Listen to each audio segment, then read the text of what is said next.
Let me start with a question that might challenge everything you believe about success and relationships.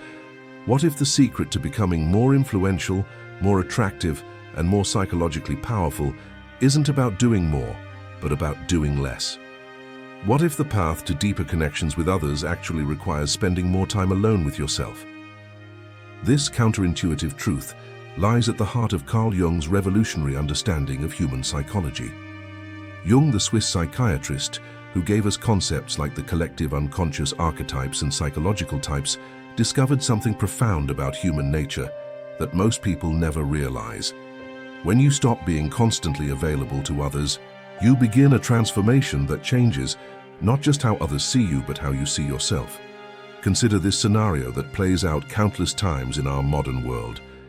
Think of two people in your life. One who is always available, always ready to help, always responding immediately to messages and requests.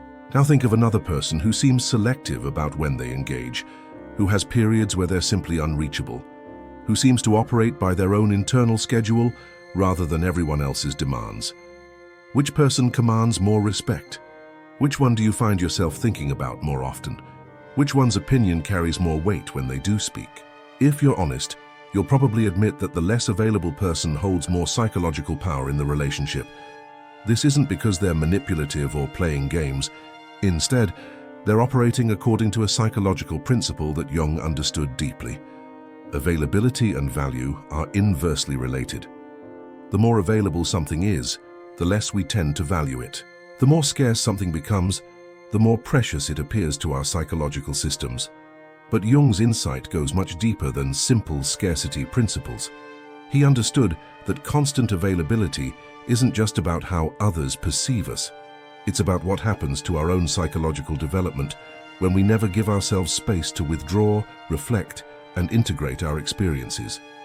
When we're always responding to external demands, always available to others' needs and requests, we lose touch with something essential: our own inner voice, our own developing sense of self, our own path towards psychological wholeness.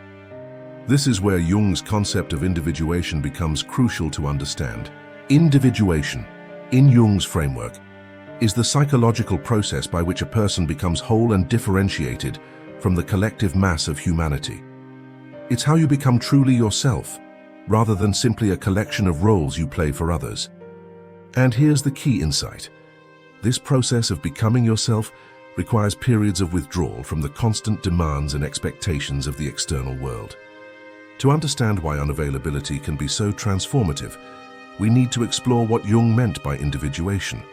Think of individuation as the psychological equivalent of a caterpillar transforming into a butterfly. The caterpillar doesn't become a butterfly by trying to be a better caterpillar or by being constantly available to other caterpillars. It has to withdraw into a cocoon, undergo a complete transformation in solitude, and emerge as something entirely different. Jung observed that most people never complete this psychological transformation. They remain what he called collective beings. Individuals who are so busy responding to external expectations, social roles, and other people's needs that they never discover who they actually are beneath all these layers of social conditioning. They live their entire lives wearing what Jung called the persona, the mask we present to the world, without ever discovering the authentic self that lies beneath. The persona isn't necessarily bad. We all need social masks to function in society. The problem arises when the persona becomes so dominant that we lose touch with our authentic self entirely. We become like actors who have been playing a role so long that they've forgotten their real identity. And this is where constant availability becomes psychologically dangerous. When you're always available to others, you're constantly operating from your persona.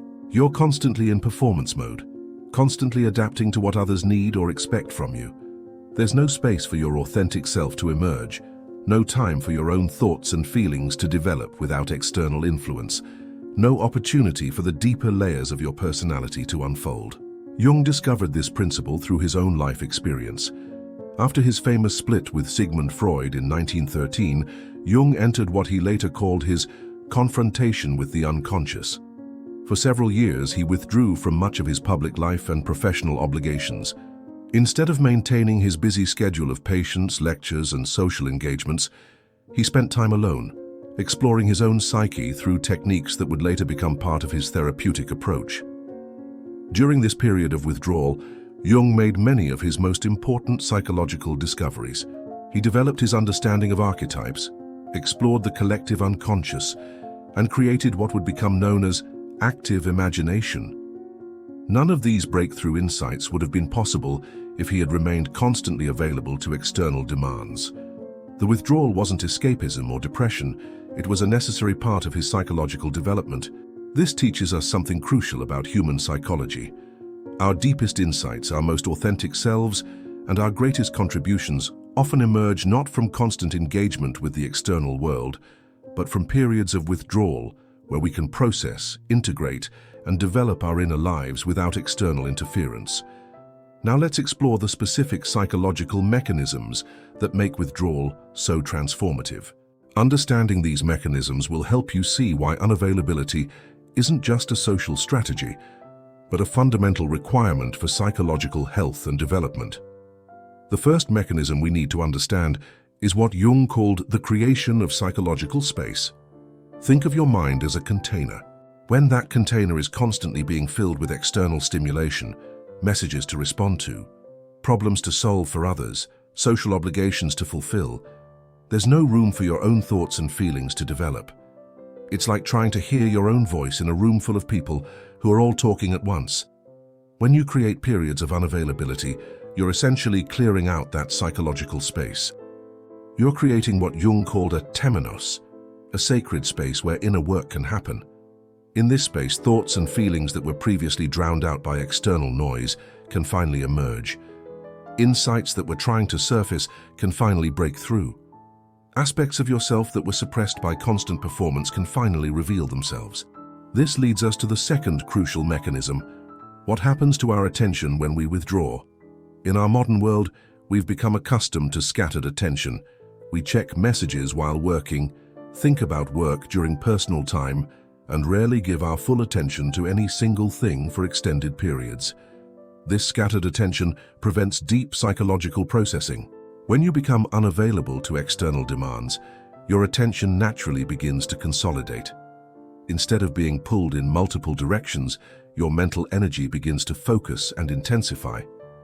This concentrated attention allows for what Jung called active imagination, a process where you can observe and interact with the contents of your unconscious mind. During these periods of concentrated attention, something fascinating happens. The constant stream of reactive thoughts, responses to what others are doing, saying, or expecting, begins to quiet down. In the space that emerges, you begin to hear your own authentic thoughts and feelings more clearly. You start to notice patterns in your behavior that were invisible when you were constantly reacting to external stimuli. You begin to understand your own motivations and desires at a deeper level. The third mechanism involves what Jung called shadow work, the process of acknowledging and integrating the parts of ourselves that we typically keep hidden or suppressed. When we're constantly available to others, we're constantly managing our image, constantly presenting our best face, constantly suppressing anything that might be seen as unacceptable or difficult. This constant image management requires tremendous psychological energy and prevents us from dealing with our shadow aspects, those parts of ourselves that we find unacceptable or difficult to acknowledge. But when we withdraw from constant social performance, we're forced to confront these aspects of ourselves.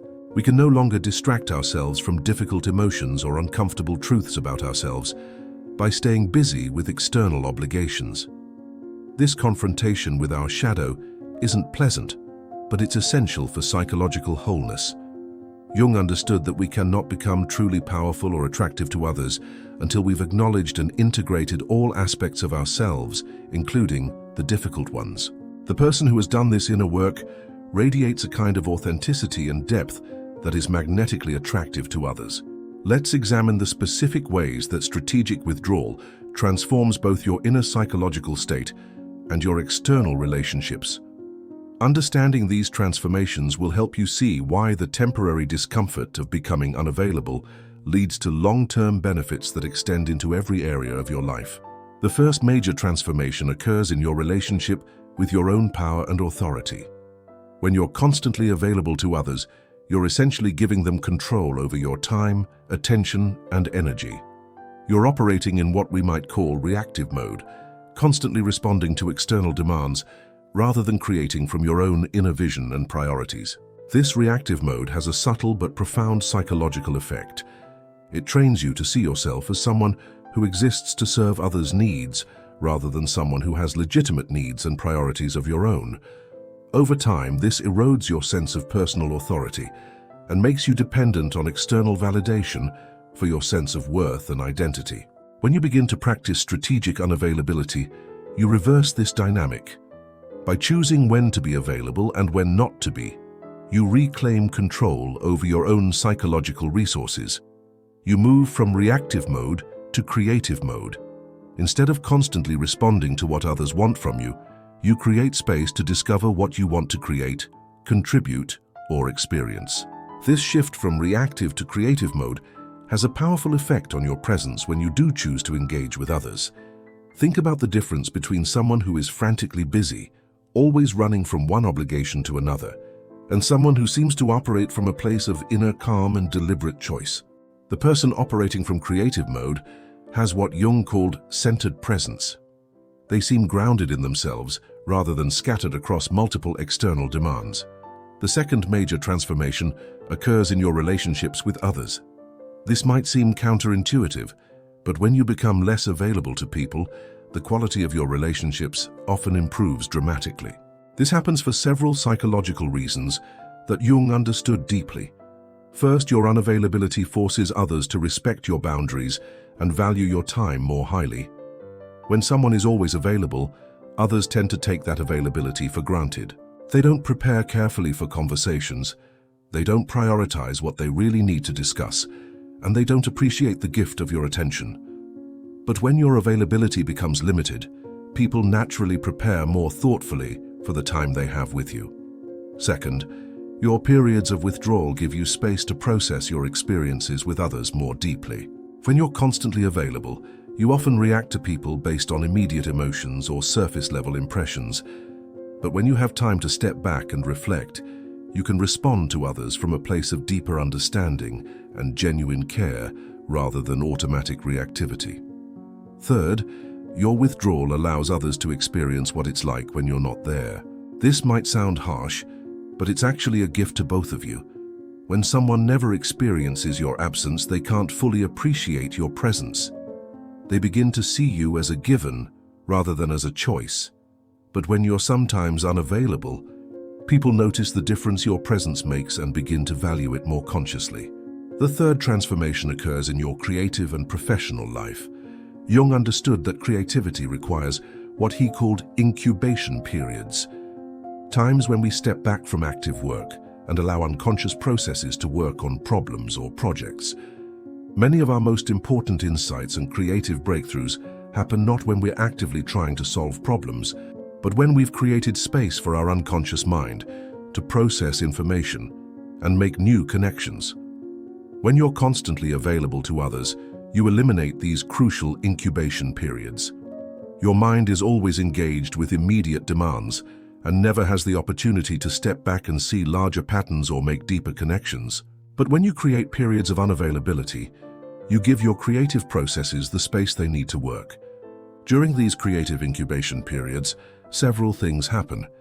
First, your mind begins to organize and integrate information that you've been absorbing but haven't had time to fully process. Second, you begin to see connections between ideas that weren't apparent when you were focused on immediate tasks. Third, you gain perspective on your work and life that allows you to make better strategic decisions about where to focus your energy.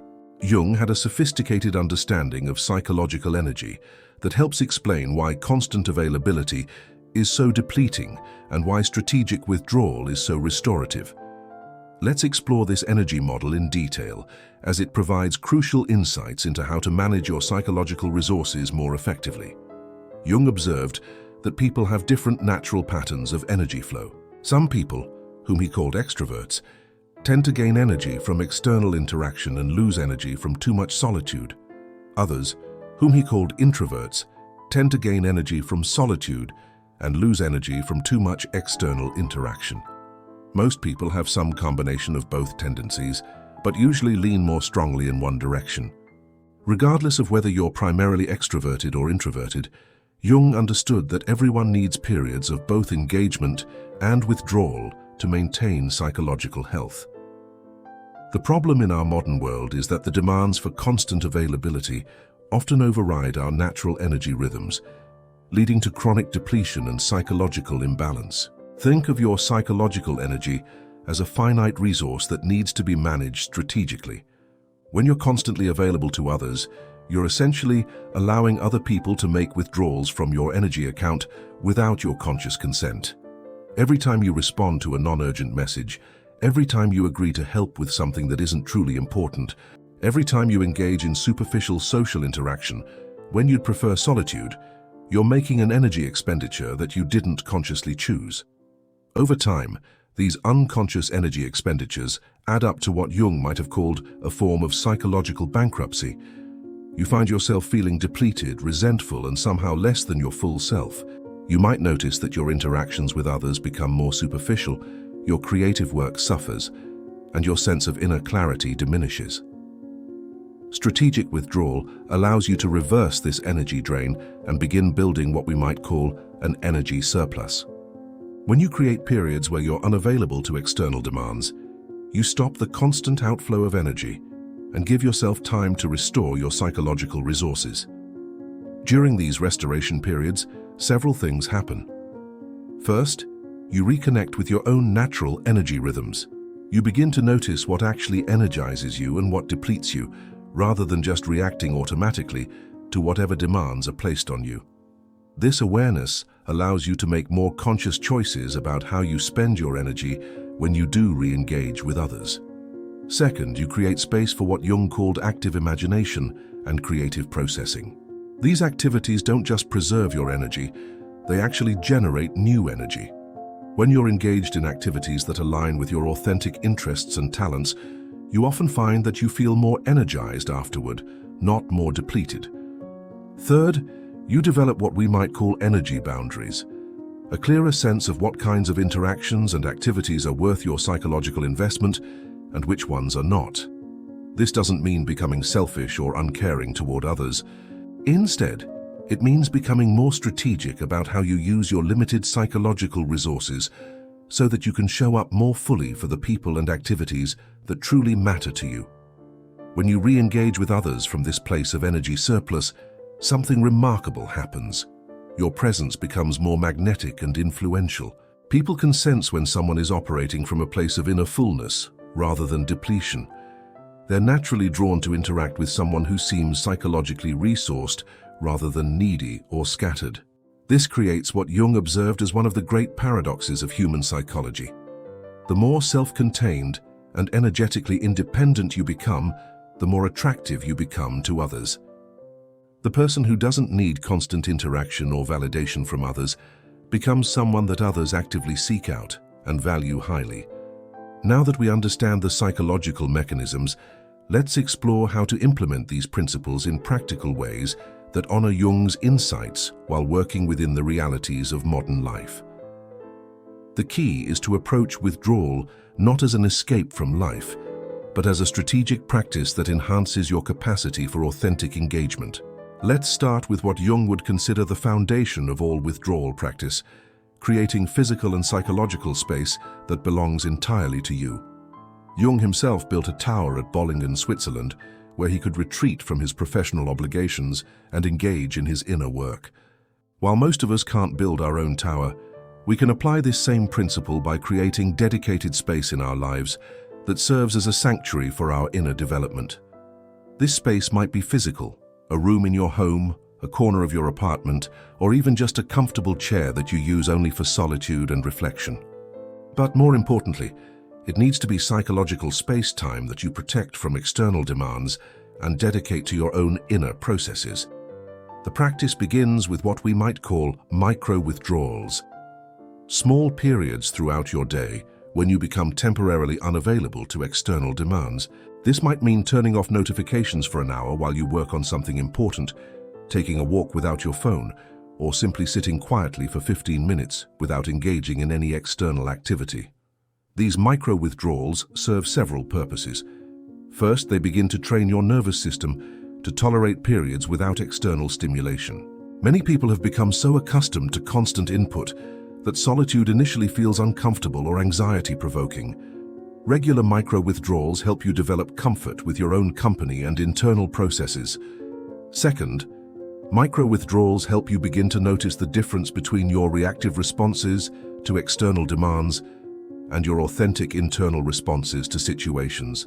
When you create small spaces between stimulus and response, you begin to develop what Jung called psychological space, the ability to choose your responses rather than simply reacting automatically. As you become more comfortable with micro-withdrawals, you can begin to experiment with longer periods of unavailability. This might mean setting aside several hours each week for solitude and reflection, planning regular retreat days where you disconnect from external demands, or even scheduling longer retreats several times per year. During these extended withdrawal periods, the real psychological work begins. This is when you can engage in what Jung called active imagination, a practice of consciously interacting with the contents of your unconscious mind. This might involve journaling, meditation, creative expression, or simply sitting quietly and observing your internal experience without judgment. The key to successful withdrawal practice is understanding that this isn't about escaping from life or avoiding responsibilities. Instead, it's about creating space for the kind of deep psychological processing that makes you more effective and authentic when you do engage with external demands. When implementing withdrawal in your professional life, the approach needs to be strategic and thoughtful. This might involve setting specific hours when you're available for meetings and communications, and other hours when you're focused on deep work and unavailable for interruptions. It might mean batching similar activities together so that you can have extended periods of focused attention rather than constantly switching between different types of tasks. In your personal relationships, strategic unavailability might involve having honest conversations with friends and family about your need for solitude and reflection. Many people initially interpret withdrawal as rejection or lack of caring. But when you explain that your periodic unavailability actually helps you be more present and caring when you are available, most people can understand and respect these boundaries. The key is to approach withdrawal as a practice that serves not just your own development, but your capacity to contribute meaningfully to others' lives. Jung understood that the person who has done their own inner work has much more to offer others than someone who is constantly reacting from a place of psychological depletion or unconscious patterns. While Jung championed the importance of withdrawal for psychological development, he was also acutely aware of the ways that withdrawal could become pathological or counterproductive. Understanding these shadow aspects of withdrawal is crucial for implementing these practices in healthy ways. The first danger Jung identified is what we might call withdrawal as escape. This occurs when people use unavailability not as a conscious practice for psychological development, but as a way to avoid dealing with legitimate responsibilities or difficult emotions. Someone who consistently withdraws from conflict, never addresses important issues in relationships, or uses solitude to avoid necessary life challenges isn't practicing healthy withdrawal. They're using withdrawal as a defense mechanism. Jung distinguished between what he called creative withdrawal and regressive withdrawal. Creative withdrawal serves psychological development and ultimately enhances your capacity for engagement. Regressive withdrawal, on the other hand, represents a movement away from psychological maturity and often involves avoiding the challenges that are necessary for growth. The key difference lies in the intention and outcome of the withdrawal. Are you withdrawing in order to develop greater self-awareness and capacity for authentic engagement? Or are you withdrawing to avoid discomfort, responsibility, or the work of psychological development? The first serves individuation, the second prevents it. Another danger Jung identified is what we might call inflation. Becoming so identified with the insights or experiences that arise during withdrawal that you lose touch with ordinary reality and relationships. Some people discover the power of withdrawal and become convinced that they no longer need other people, or that their insights make them superior to others who haven't done similar inner work. This inflation is actually a defense against the genuine vulnerability required for deep relationship and authentic contribution to community. Jung understood that true individuation doesn't lead to isolation or superiority, but to a greater capacity for genuine connection with others. The person who has completed significant inner work becomes more available for authentic relationship, not less.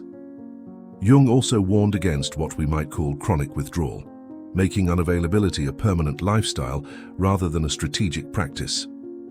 While periods of withdrawal are essential for psychological development, complete withdrawal from human relationship and community is ultimately stagnating. We are social beings, and our development requires interaction with others, even if that interaction becomes more selective and intentional.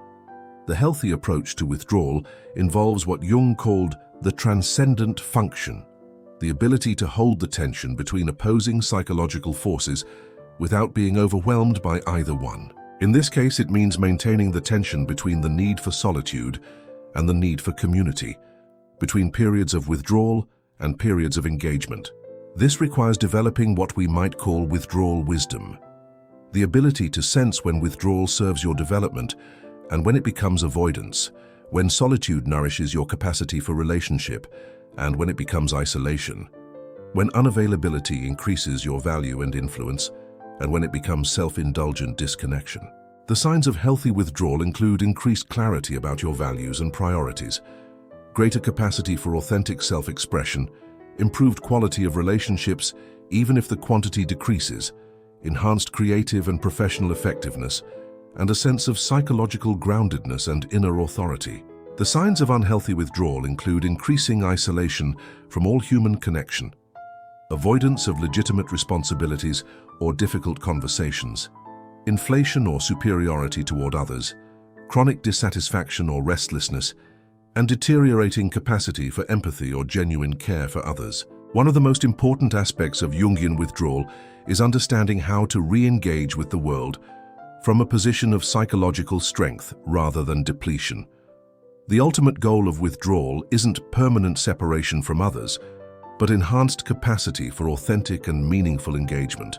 Jung observed that people who have completed significant inner work through withdrawal periods return to engagement with what he called centered authority. They no longer need to prove themselves to others or seek constant validation. They're not reactive to others' opinions or demands. Instead, they operate from a clear sense of their own values, priorities, and authentic self-expression. This centered authority makes them naturally influential and attractive to others. People are drawn to individuals who seem grounded in themselves rather than needy or scattered. They seek out the opinions and company of people who operate from inner clarity rather than external reactivity. When you re-engage from this place of inner strength, several things change in your relationships and professional life. First, your communications become more intentional and impactful. Because you've had time to process your experiences and clarify your thoughts during withdrawal periods, you speak from a place of considered reflection rather than immediate reaction. Second, your presence becomes more magnetic. People can sense when someone is operating from psychological fullness rather than emptiness. They're naturally drawn to interact with someone who seems to have something valuable to offer rather than someone who seems needy or depleted. Third, your boundaries become clearer and more respected. When you've experienced the benefits of strategic unavailability, you become more protective of your time and energy. You're more selective about which invitations to accept, which projects to engage with, and which relationships to prioritize. This selectivity, rather than offending others, actually increases their respect for your time and attention.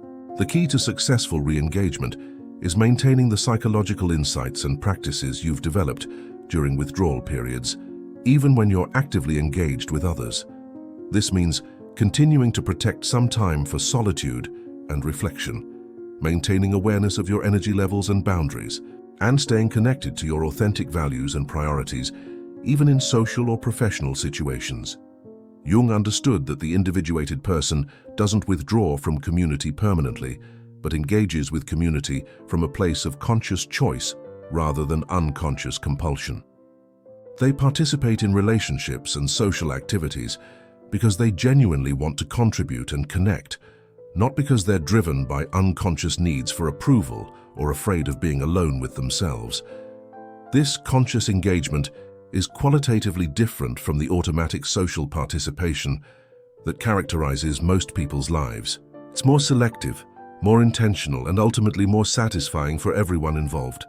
As we conclude this exploration of Jung's insights about withdrawal and unavailability, let's consider the broader vision of what becomes possible when you integrate these practices into your life. Jung saw individuation not as a selfish pursuit, but as the greatest gift you can give to both yourself and the world around you. When you become the kind of person who no longer needs constant availability to others for validation or identity, you free up tremendous psychological energy that can be channeled into creative work, meaningful relationships, and authentic contribution to your community. You become what Jung called a realized individual, someone who has developed their unique potential and can offer their authentic gifts to the world. This transformation affects every area of your life. In your professional life, you become more creative, more strategic, and more influential because you operate from a place of inner clarity rather than reactive busyness.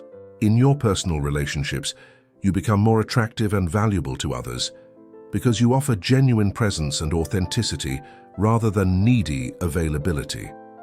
Perhaps most importantly, you develop what Jung considered the hallmark of psychological maturity: the ability to be alone without being lonely, and the ability to be with others without losing yourself.